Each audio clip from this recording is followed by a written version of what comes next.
John recently made a balance change where certain beginner towers are now cheaper in some of the harder modes.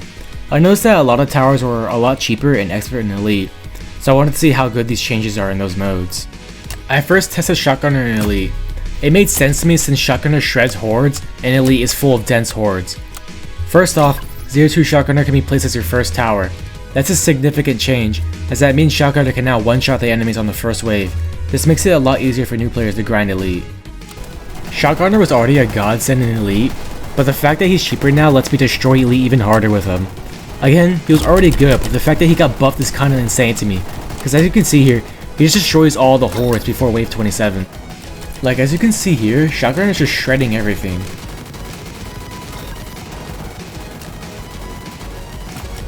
I easily cooked up Elite's early game with Shotgunner, then moved to John as my DPS. And I find this to be a really effective way for new players to grind Elite now that Shotgunner is even easier to use in this mode. Overall, this change makes it easier for newer players to solo Elite mode, which is honestly a great change to make the game more free-to-play friendly and make the grind less challenging. In turn, it also makes it way easier for pros to play with new players since now their towers are cheaper. I then tried Missile Trooper in Expert. Since Shield Tower is the only way you can realistically use beginner towers in Expert viably, I added it to my loadout to see if realistically a pro could help a new player way better in the Expert after the changes. I decided that Missile Trooper was the best change to Expert, so I wanted to see if a cheapo Missile Trooper meant I could use it as my main DPS. Missile Trooper actually performed really well for wave 30. I think this is a really good sign for newer players, since in a real game, a pro could protect a new player's Missile Troopers, and Missile Trooper isn't even that bad for this wave. I really didn't expect Missile Trooper to perform this well. Overall, this change up to waves 30 in Expert so far really helps newer players perform better in harder modes. Where Missile Trooper really falls off is around wave 40. This is where HP racks up to a lot for Missile Trooper to handle. He still does take out Destructor, but not by a huge threat. He actually ended up leaking here, which meant I had to spam 2-5 John on him and axe swing him until he died manually.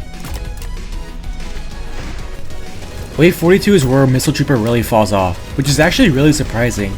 I don't think the cheaper cost actually helps a lot though here, because by this point you have a ton of cash. Why would you need cheaper stuff by this point?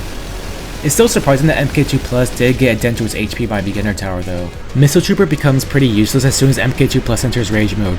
The sheer DPS from MK2 Plus requires a pro with a shield tower to micro to keep the Missile Troopers alive. After that, MK2 Plus heals too much for Missile Trooper to deal with in a solo match. Regardless, it still performed very well for a beginner tower. In the end, Missile Trooper was already cheap in the first place, making this change significant through waves 1 through 30 only. After that, Missile Trooper's DPS cannot keep up on wave 42 after MK2 Plus's rage. In summary, from these changes to the harder modes, I do believe they're extremely helpful for soloing with really cheap towers in Intermediate and Elite.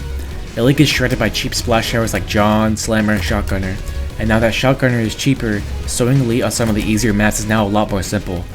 However, for Expert, these changes are really only helpful if you're carrying a low-level friend. Expert forces you to bring good DPS, and Missile Trooper just doesn't have it there. So next time you want to carry a low-level friend in Expert, it's a lot easier now since their towers are a lot cheaper now. Anyways, I ended up losing this game because Missile Troopers are too spammy and I didn't want to break my finger. And MK2 Plus healed way too much for me to handle. Anyways, thank you for watching.